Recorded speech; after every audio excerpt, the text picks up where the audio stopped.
Hare Krishna. Welcome to all the devotees for this program. Let us begin the program with a prayer.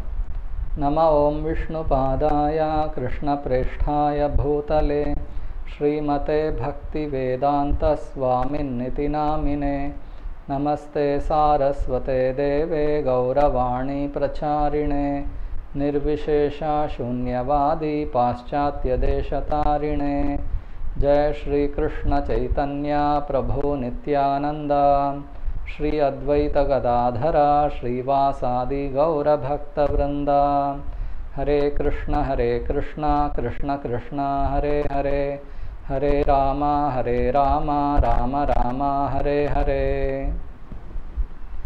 So in the previous sessions we have been reading the book Rajavidya chapter 1 entitled Rajavidya, the king of knowledge. So let us continue reading and let us understand. We must understand that our suffering is due to our sinful activity, and sinful activity is due to our ignorance. Sins or transgressions are committed by those who do not know what is what. A child, for instance, will naively put his hand in a fire because of ignorance. He is thus burnt immediately, for the fire is impartial and does not allow any special consideration for the innocent child. It will simply act as fire. Similarly, we do not know how this material world is functioning, who its controller is, nor how it is controlled. And due to our ignorance, we act in foolish ways. But nature is so stringent that she does not allow us to escape the reactions to our actions. Whether we commit an act knowingly or unknowingly, the reactions and consequent sufferings are there. However, through knowledge, we can understand what the actual situation is, who God is, and what our relationship with Him is. This knowledge by which we can gain release from suffering is possible in the human form of life, not in the animal form. To give us knowledge, to give us proper directions, there are scriptures written in various languages in all parts of the world. Lord Chaitanya Mahaprabhu pointed out that people are forgetful from time immemorial about their relationship with the Supreme Lord. Therefore, Krishna has sent so many representatives to impart the scriptures to man. We should take advantage of these, especially of Bhagavad Gita, which is the prime scripture for the modern world. So, here Srila Prabhupada is explaining about the cause, the reason for our suffering. Our suffering is due to sinful activity. And what is sinful activity? Sinful activity is due to our ignorance. Any activity which is a transgression against the established order of the Lord is called sinful activity. Any action that we do which displeases the Lord, which is against His wishes, against His directions. His directions are all given in the scriptures. So any action that we do which is against the directions of the Lord, against the wishes of the Lord, that is called sinful activity.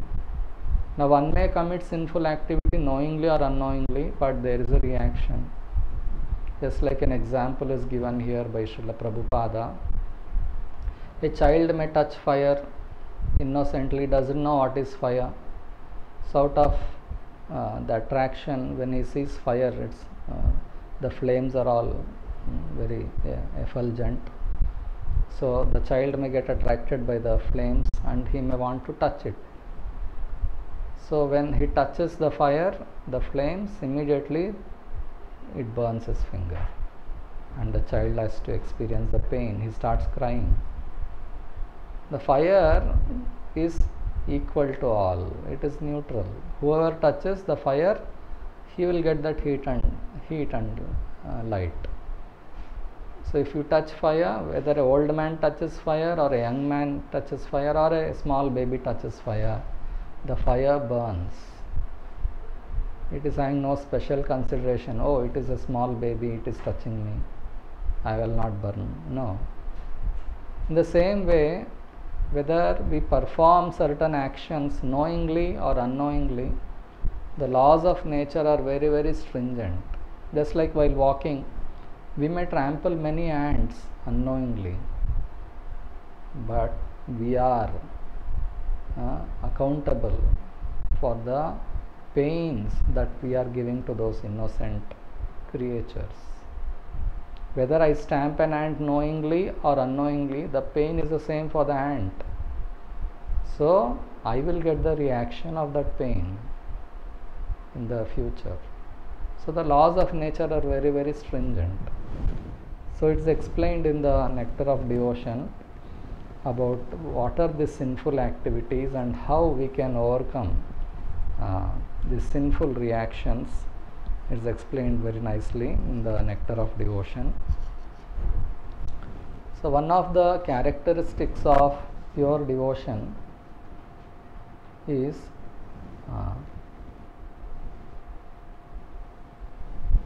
pure devotional service brings immediate relief from all kinds of material distress. This is one of the characteristics of pure devotional service. There are 6 characteristics. The first one is pure devotional service brings immediate relief from all kinds of material distress.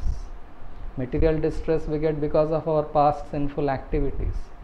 But when we perform pure devotion to Krishna, as a result of pure devotion, it brings immediate relief from all kinds of material distress. Then second characteristic is pure devotional service is the beginning of all auspiciousness. The third characteristic is pure devotional service automatically puts one in transcendental pleasure. And the fourth characteristic is pure devotional service is rarely achieved. That we have been discussing how in Kali Yuga it's so difficult to practice the rules and regulations of scriptures. Forget about love of Krishna, one cannot even achieve liberation so easily in Kali Yuga. So pure devotional service is very rarely achieved. The fifth characteristic is those in pure devotional service deride even the conception of liberation. There is so much joy, there is so much bliss in pure devotional service that a devotee doesn't even want to get liberated because he's floating in the transcendental bliss of pure devotion. He doesn't even consider liberation as something very great. The sixth characteristic is pure devotional service is the only means to attract Krishna. Krishna is the attractor of everyone in this whole creation. But pure devotional service to Krishna is so attractive that Krishna becomes attracted to a pure devotee. That pure devotion, the service rendered by pure devotee is so attractive.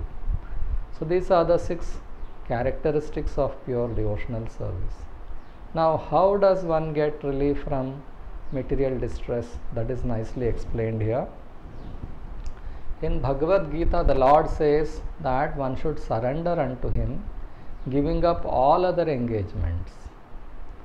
The Lord also gives His word there that He will protect surrendered souls from the reactions of all sinful activities. Srila Rupa Goswami says that the distresses from sinful activities are due both to the sins themselves and to sins committed in our past lives. Generally, one commits sinful activities due to ignorance. But ignorance is no excuse for evading the reaction. Sinful activities. Sinful activities are of two kinds: those which are mature and those which are not mature. The sinful activities for which we are suffering at the present moment are called mature. The many sinful activities stored within us for which we have not yet suffered are considered immature. For example, a man may have committed criminal acts but not yet been arrested for them. Now, as soon as he is detected, arrest is awaiting him. Similarly, for some of our sinful activities, we are awaiting distresses in the future, and for others which are mature, we are suffering at the present moment. So there are two types of sinful activities: mature and immature. Mature sinful activities, we are already experiencing the distress, and for immature sinful activities, there is some more time, it will take some time, and we will experience the pain of those sinful activities. In this way, there is a chain of sinful activities and their concomitant distresses, and the conditioned soul is suffering life after life due to these sins. He is suffering in the present life the result of sinful activities from his past life, and he is meanwhile creating further sufferings for his future life. So mature sinful activities are exhibited if one is suffering from some chronic disease, if one is suffering from some legal implication, if one is born in a low and degraded family, or if one is uneducated or very ugly. So these are the ways distresses are imposed on us for our past sinful activities. What are they? If there is a chronic disease, there are many diseases which are chronic, means it will stay throughout the life, like cancer, AIDS, or leprosy, or so many other diseases which remain for whole life, chronic. So these type of diseases, some people may be blind, some people may be handicapped. This is all because of past sinful activities. There is continuous suffering whole life in the form of chronic disease. The second type of reaction is suffering from some legal implication, getting into some disputes knowingly, unknowingly, and then running behind the courts, behind the lawyers, paying them lawyer fees, and still the issue is not settled. Because of that, there are so many other problems. So this is also because of past sinful actions. It's a reaction, getting into some legal implications. And if one is born in low and degraded family, taking birth in very, very low, poverty-stricken family, there is no proper facility even for the basic necessities of life. Just like we have seen people building huts in the slum areas, they're all so dirty, and people are somehow living in those huts in that contaminated, it's also contaminated, and no cleanliness. And if someone is born in such families, it is all because of one's own past sinful activities. And then if one is uneducated, those who are intelligent and educated, they are all experiencing that pleasure of being educated. Uneducated, dull, less intelligent, this is also because of reaction to past sinful activities. And if someone is very ugly, bodily features, also if someone is very, very attractive, people like him, like film stars, they are also impressive to look at. People want to associate with them. On the other hand, ugly people don't like to interact with people who are ugly looking.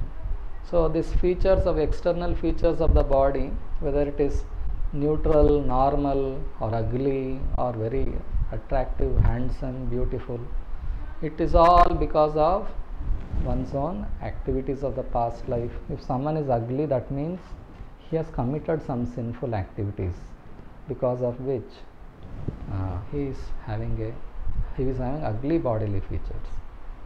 Once I was in the temple, sitting in the lecture hall, and the visitors to our temple after darshan, they come through that lecture hall, and I was sitting there, and people would come and sit and ask questions and go.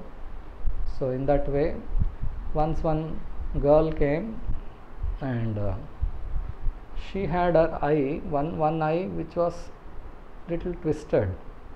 One eye was normal, she could see directly. The other eye, the eyeball was little in some other direction. So because of that, she would appear, the whole facial structure appeared ugly. So this girl, maybe she is suffering because of that particular aspect of her body. She came and she sat. She wanted to express her sadness probably because of this particular defect in her body. But she was so upset with her problem, that she even could not express her problem properly. She simply started crying and crying and crying, and then she went away. So this happens in life. Because of one's own past sinful activities, there could be some problem which will remain for whole life. But anyway, life is temporary, it's not eternal. After all, how long will the body be with us? Atma is eternal, body is not eternal. So even though one may have ugly bodily features now, doesn't matter at all, because it's after all a human body. We can utilize this ugly looking body also in serving Krishna. Only by devotional service all auspiciousness begins. We have our eyes to see. With that same eyes, one eye may be seeing directly, one may be little twisted, doesn't matter. I can have darshan of the Lord and be purified. I have ears, maybe it is beautiful or not beautiful, doesn't matter. If I can hear, it's enough. I simply can utilize the ears in hearing the holy name of the Lord, hearing Krishna Katha, hearing bhajans, kirtans. In that way, I can become completely purified from this material bodily existence.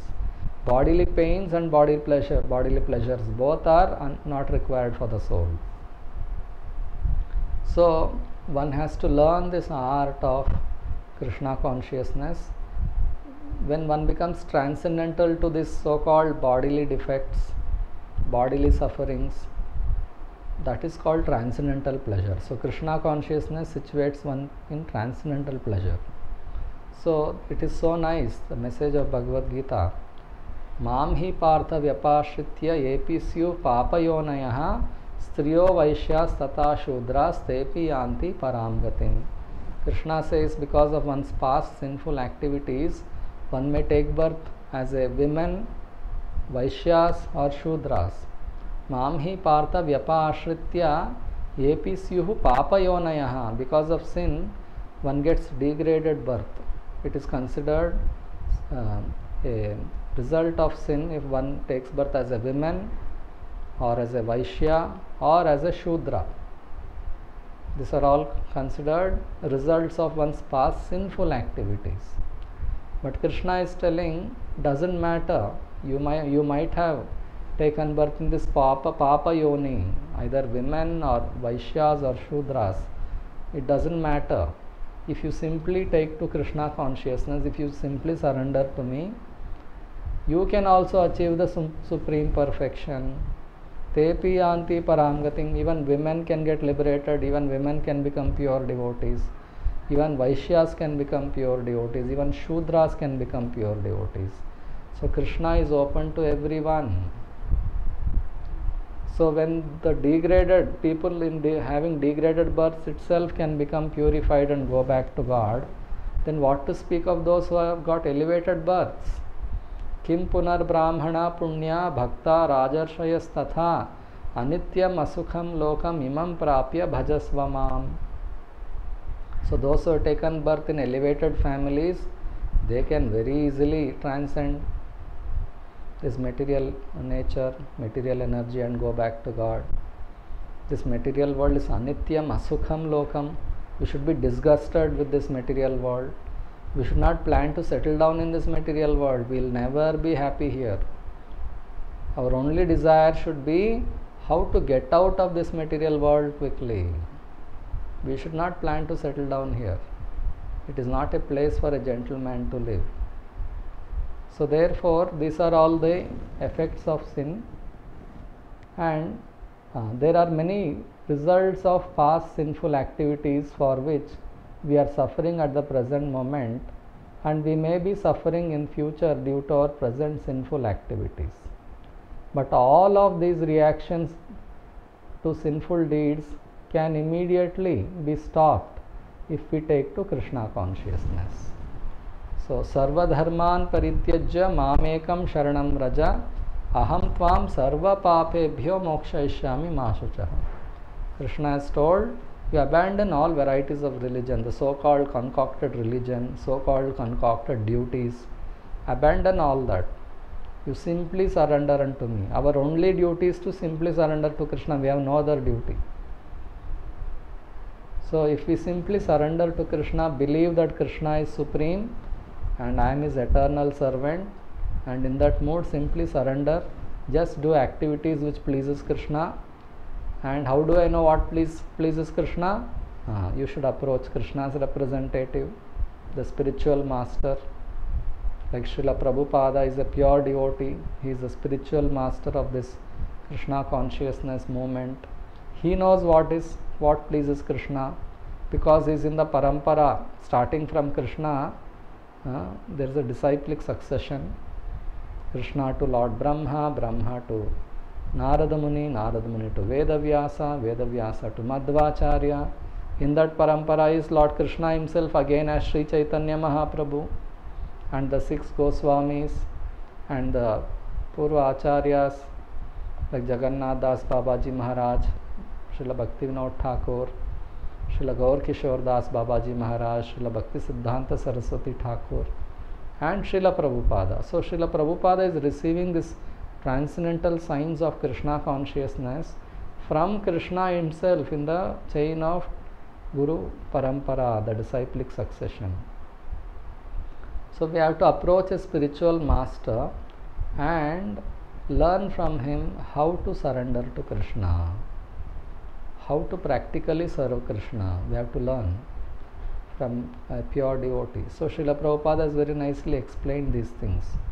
So in this way, when we render service to Krishna, then the reactions to all our past sins Krishna will destroy immediately. Aham tvam sarva papebhyo mokshayishyami ma shuchah. So this is the effect of Krishna consciousness. As evidence for this, Rupa Goswami quotes from Srimad Bhagavatam, 11th canto, 14th chapter, verse 19. This verse is in connection with Lord Krishna's instruction to Uddhava, where he says, my dear Uddhava, devotional service unto me is just like a blazing fire which can burn into ashes, unlimited fuel supplied to it. So devotional service Krishna is comparing to blazing fire. When fire is blazing, if you supply fuel to it, it will consume all the fuel and blaze more, even more nicely. In the same way, devotional service is compared to this blazing fire, and it consumes all the fuel of sinful activities. So there will be no sinful reactions left for the devotee to take birth again and experience distress. The fire of devotion, that means we have to be so much serious in devotional life that all the reactions to our past sinful activities are consumed in that fire of devotion. So the devotee will not experience those reactions. So very nicely Krishna himself is telling. So the purport is that as the blazing fire can burn any amount of fuel to ashes, So, devotional service to the Lord in Krishna consciousness can burn up all the fuel of sinful activities. For example, in the Gita, Arjuna thought that fighting was a sinful activity, but Krishna engaged him on the battlefield under his order, and so the fighting became devotional service. Therefore, Arjuna was not subjected to any sinful reaction. Srila Rupa Goswami quotes another verse from the 3rd canto of Srimad Bhagavatam, 33rd chapter, verse number 6, in which Devahuti addresses her son Kapila Deva and says, "My dear Lord, there are 9 different kinds of devotional service, beginning from hearing and chanting. Anyone who hears about your pastimes, who chants about your glories, who offers you obeisances, who thinks of you, and in this way executes any of the 9 kinds of devotional service, even if he is born in a family of dog eaters, the lowest grade of mankind, becomes immediately qualified to perform sacrifices." As such, how is it possible that anyone actually engaged in devotional service in full Krishna consciousness has not become purified? It is not possible. One who is engaged in Krishna consciousness and devotional service has without doubt become freed from all contaminations of material sinful activities. Devotional service therefore has the power to actually nullify all kinds of reactions to sinful deeds. So devotee is nevertheless always alert not to commit any sinful activities. This is a specific qualification as a devotee. So devotional service is so powerful that it can nullify any effects of sinful activities.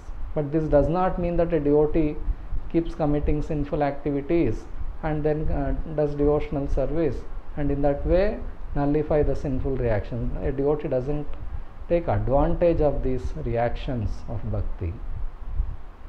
Thus Srimad Bhagavatam states that by performing devotional service, a person who was born even in a family of dog eaters may become eligible to take part in the performance of the ritualistic ceremonies recommended in the Vedas. It is implicit in this statement that a person born in a family of dog eaters is generally not fit for performing yajna or sacrifice.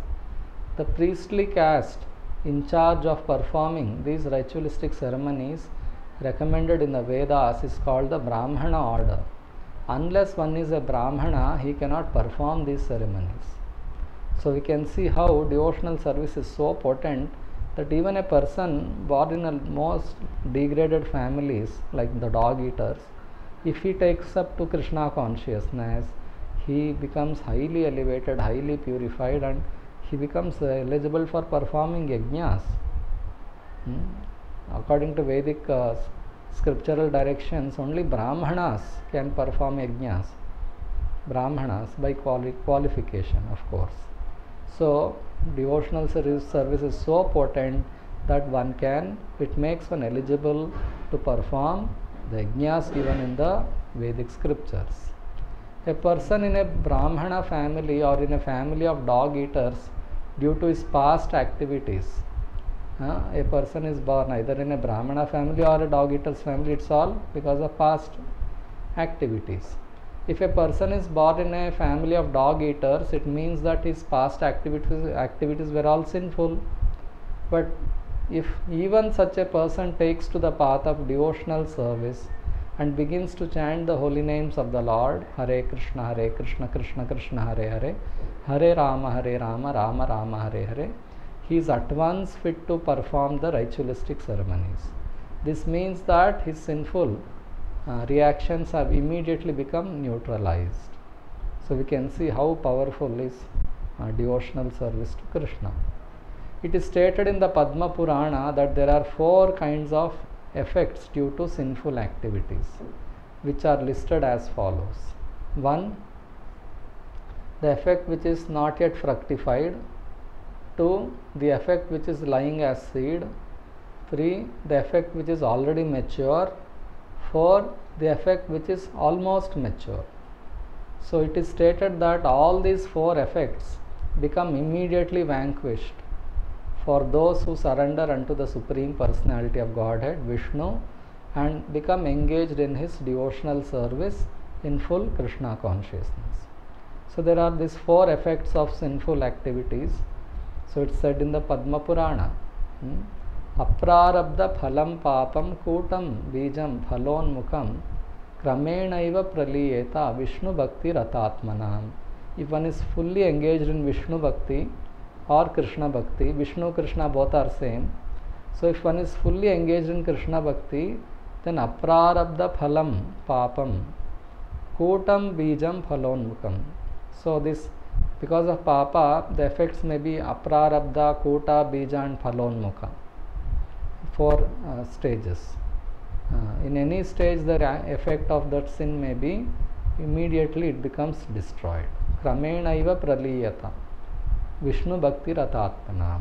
So this is the power of Krishna bhakti, that it can immediately nullify the effects of sin. It may be in any stage.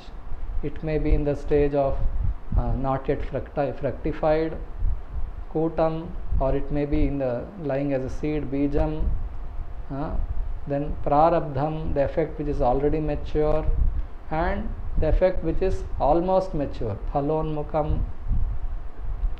So in this way there are the effect of sin may be in any stage, but it's immediately destroyed by if one is fully engaged in Krishna bhakti or Vishnu bhakti. Krishna and Vishnu both are same person. So in this way we have to understand that we can become free from all past sinful reactions only by the method of Krishna consciousness. So this is also stated by Lord Brahma in Brahma Samhita.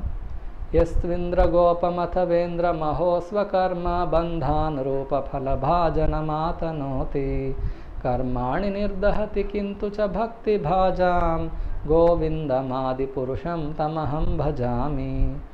Yastu Indragopam. Indragopa is a small germ which is lying in a dirty place. Yastu Indragopam Athavendram, and Indra, the king of heaven, enjoying all heavenly pleasures.